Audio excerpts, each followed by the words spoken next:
We are absolutely delighted and excited to be here with another COVID success story with Dr. Karin Lawson.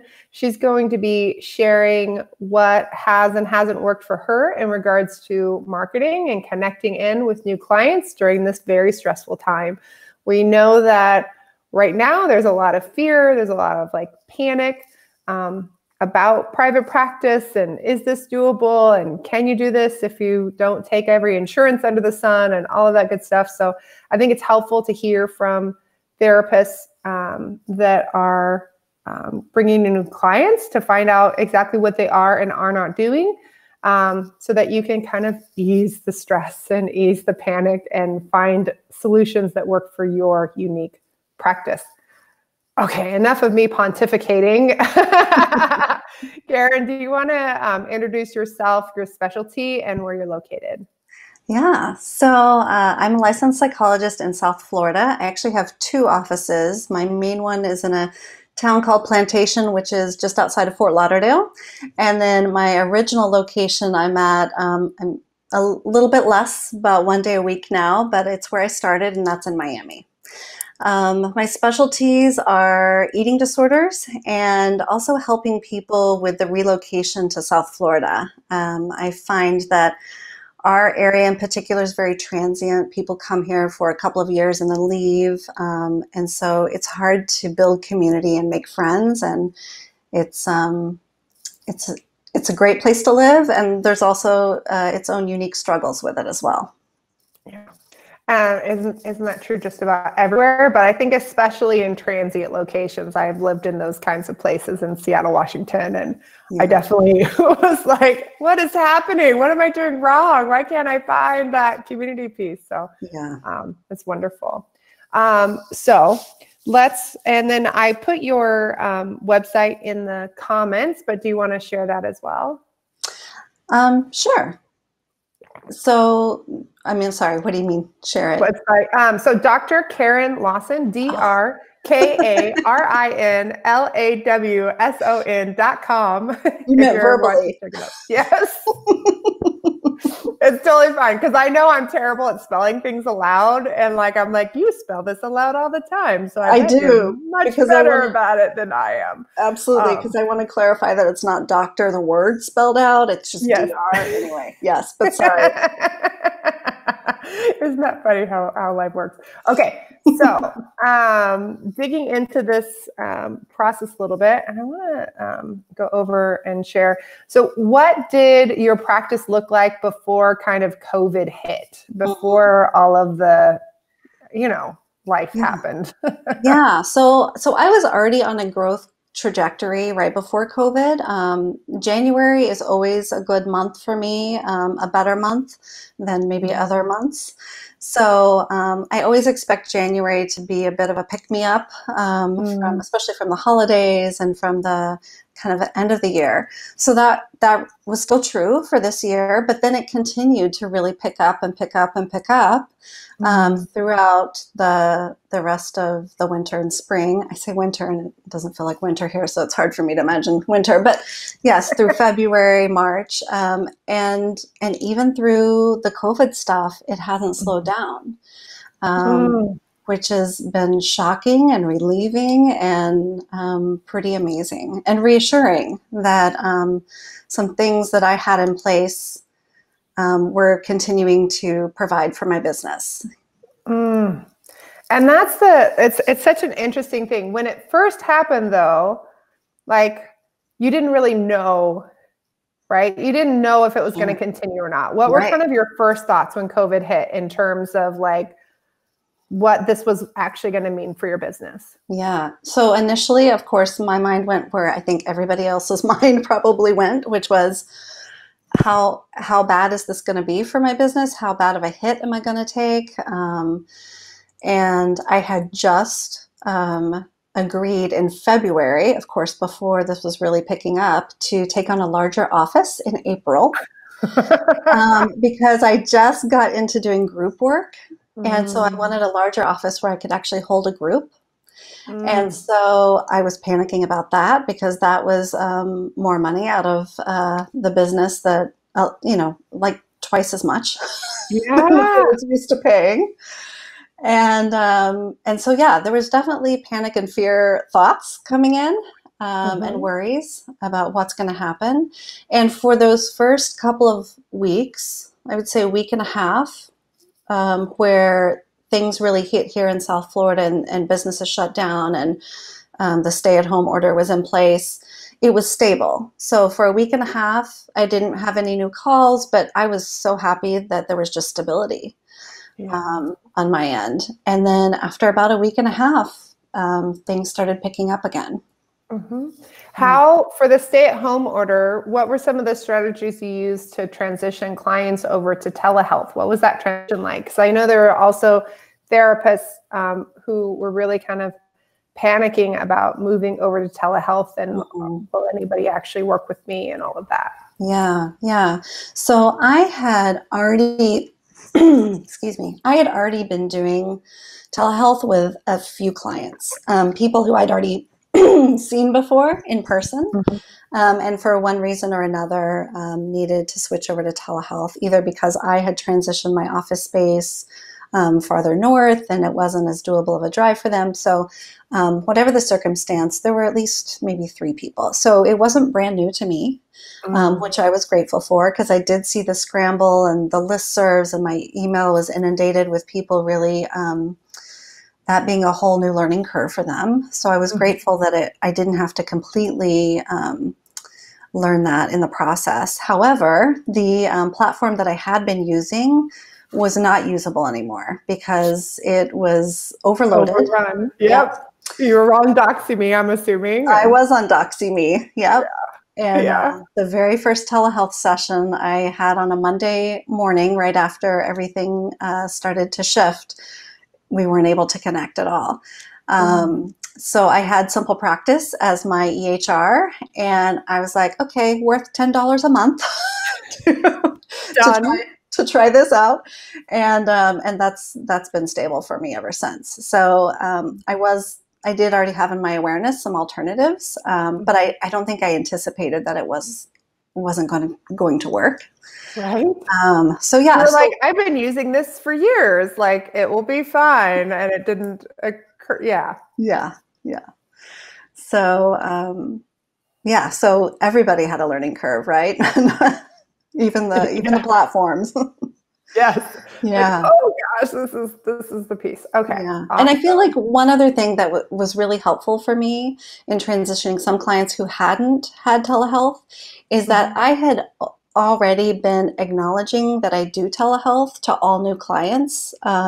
Just as a FYI, if there's ever a situation where you can't make it into the office, but you still want to meet, here's something else we can do and use. So that was already part of my beginning spiel with brand new clients.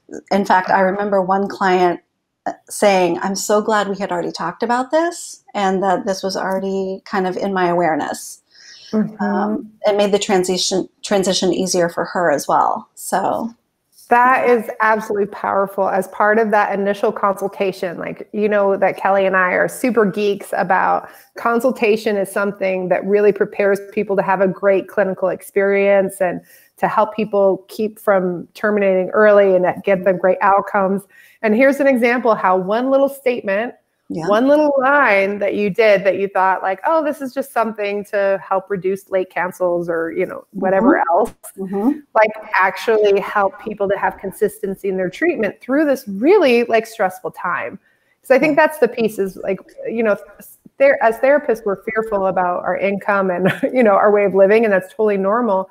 But also, like, we want people to come to therapy because it works and it helps and people really need it right now. It's not just about preserving our income. It really is about helping people, you know, at the end of the day. Yeah. Awesome. Okay. So the week and a half, things like stayed static, nobody called, and then the calls started opening up. What did you have in place that allowed your business to grow and attract clients before and after COVID? And is there anything that you added or tweaked to because of COVID to keep the calls coming in? Yeah. So I'll start there actually that I didn't do anything during COVID. I was in my own adjustment period, right? And then also kind of dealing with, some new calls and just grappling with all the newness. So I'm typically on social media a lot more than I was on COVID, especially during that initial period. But even now, I'm not finding the energy for it as much as I used to. But I had a history of being on social media, Instagram, Facebook. Um, and so I actually don't feel like I did anything new specifically during COVID. I feel like it was all the things I had in place prior to COVID happening. So some of that I think was a little bit of longevity. So I've been in practice for 5 years, and in fact, 5 years this summer. One of the things, and it came from a lot of different directions as far as new calls and new appointments. So some of it was actually old clients wanting to come back. So that was a piece of it. Some of it were new clients who were just finding me through my Google business listing, which is that free listing on Google. But people that I feel like that really works for me. I visit that probably once a quarter and make sure the information is still accurate, make sure there aren't any new pictures of the office or just little tweaks to make sure it's kind of fresh and still current. But a lot of people find me who are really close to my office, and I believe it's through that. I do have on my intake form a question of how did you find me, and be as specific as you can, because I'd like to know what brought you to me. So I do gather that information and find that really useful. But I had also been working on my SEO for the last couple of years pretty diligently. Some of that was through the content in my actual website, and which I did update on my homepage for COVID. So I did do that fairly quickly and put on my homepage that I was seeing clients via telehealth and that I was available to see clients throughout the state of Florida. So clarifying some of those pieces. But I also feel like other pieces that I did, such as I wrote quite a handful of snippets for Help a Reporter Out, HARO. And so I think that has really boosted my SEO. SEO. Future thinking. You are the CEO of your business, That's Carly. So yes, current thinking. All the acronyms. But the SEO, and that's something that I've enjoyed, and it doesn't take me a lot of time. I don't try to overthink it or spend a lot of time on it. It's more about just kind of sending those out there that I feel like I have something to say, and that has been fun because it's also been national publications like Men's Health, but it's also been local things like the Boca Raton Observer, which is a town that's like 30 minutes away from me. So I feel like that, has been, and that's something that you all taught us about in boot camp that I had no idea existed.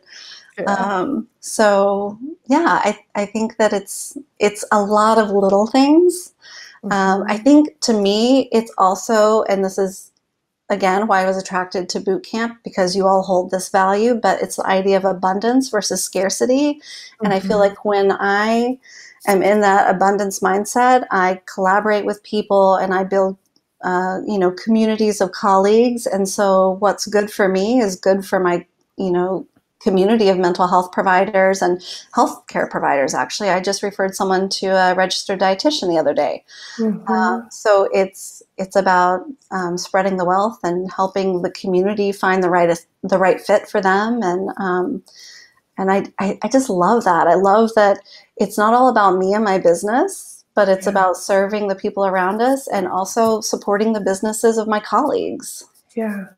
And that, like, when we're looking at the client's needs, right? The outcomes being this like wonderful marker. How do I support someone who's like struggling out in the world, who's going like, I don't know how to navigate all of this. Like, it's a lot.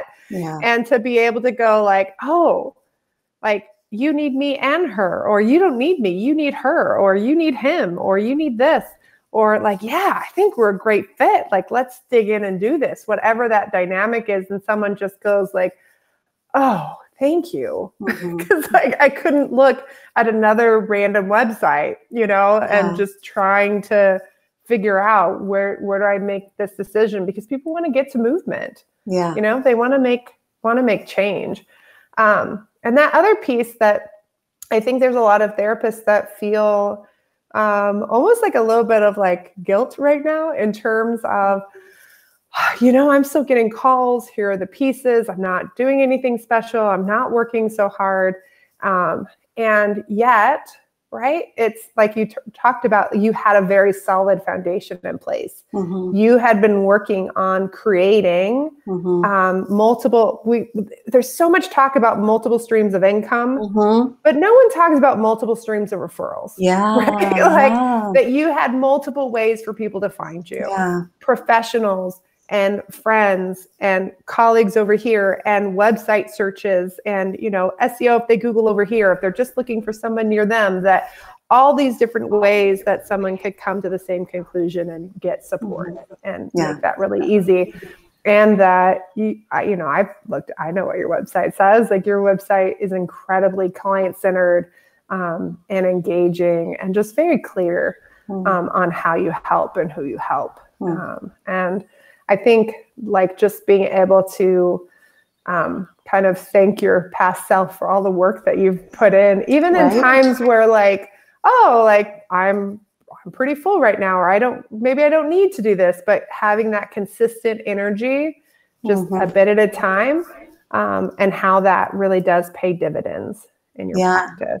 And I think it's great to have multiple ways to support your business, because you do have different energy for different tasks at different points, right? So I don't have so much energy for social media right now. I used to, and that's good. And that has still served me, I think.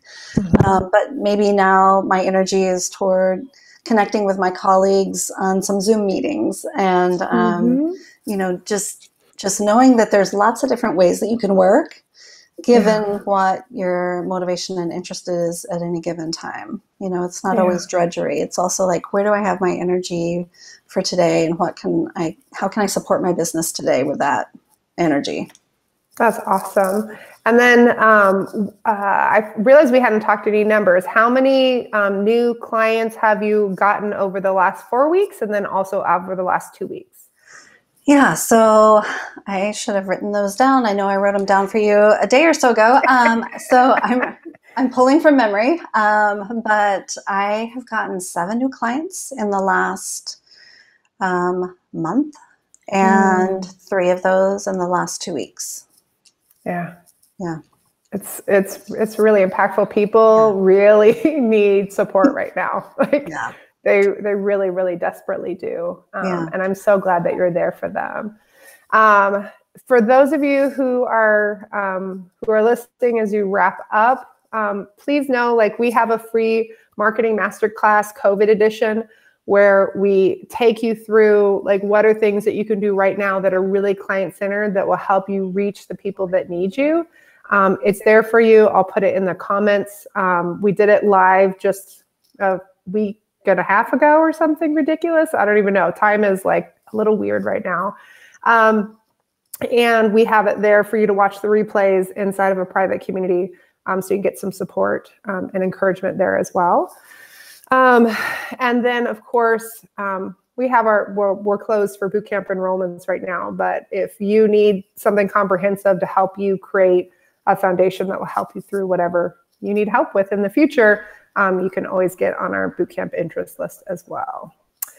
All right. And let's see, because I always ask this of boot campers, right? What would be your, like, describing what you got out of boot camp in a couple of lines? Like, what is your, like, shout out for boot camp since we're here? Yeah, I would say to me, it was in alignment with my values. It allowed me to be authentic and ethical, and also business savvy, and marrying those those concepts. And I think that a lot of times as clinicians, we don't think we can do that, or we don't know how to do that. And so it really laid the foundation for a lot of big picture items, like imagining life and my ideal kind of work life, and also all the nitty gritty small tasks that go along with creating that. So what? There's nitty gritty business tasks out there? just a few. So, just a few hundred, it feels like. Yeah. People get into boot camp, they're like, whoa, whoa, whoa, whoa, whoa. I did not sign up for this. I'm not even sure if I've literally been through every single component of boot camp, to be honest. People haven't. It's there when you need it, if you need it, right? You're just progress, not perfection. That is our motto. Yeah. So thanks again, Karin, for coming and being here and sharing your story. I know it's going to inspire a lot of people, and keep doing the good work out there. I'm so glad that people are connecting with you and finding you, and that you're there for them. Thanks for having me. It was great to talk to you. You're welcome. Bye, guys.